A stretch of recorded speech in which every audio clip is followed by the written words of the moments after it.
এই হচ্ছে কাঁঠাল বাগান, আর এই হচ্ছে কাঁঠাল বাগানের চায়ের জায়গা, চায়ের যেখানে চাষ হয়।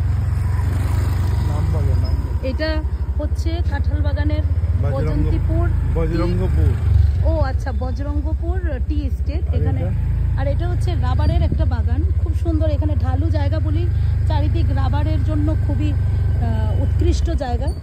আর এখানে মেঠো রাস্তা, সাথে পাকা রাস্তা। এইগুলো প্লাস্টিক গরুরা যাচ্ছে।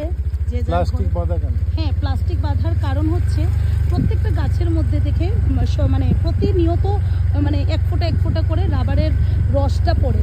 তো ওই রসটা নিচে যেন না পড়ে যায়, তার জন্য প্লাস্টিক বেঁধে ওরা ওই ছোট ছোট থলে দিয়ে রাখে।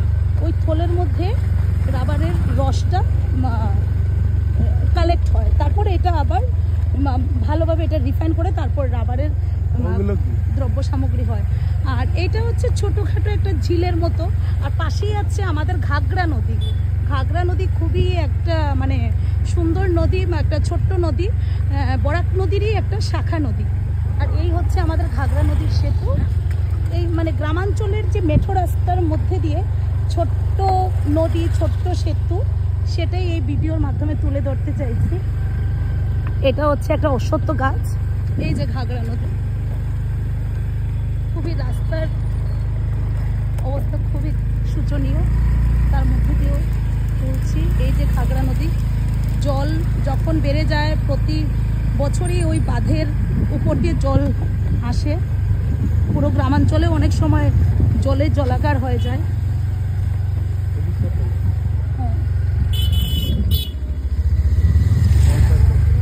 এইদিকে একটা স্কুল আছে, এটা আমাদের সেন্টার স্কুল। এই যে সুন্দর গোধূলি বেলায় গরুরা সবাই এক জায়গায়, ওরা এখন সবাই নিজের নিজের মতো করে রেস্ট নিচ্ছে। আর এইটা হচ্ছে গিয়ে ছোট্ট একটা বাজার। এই যে শিলচর আর কাঁঠাল, এইটা হচ্ছে শিলচর যাওয়ার রাস্তা। এটা কি এখানে মাছের বাজার কেটে দিয়েছি।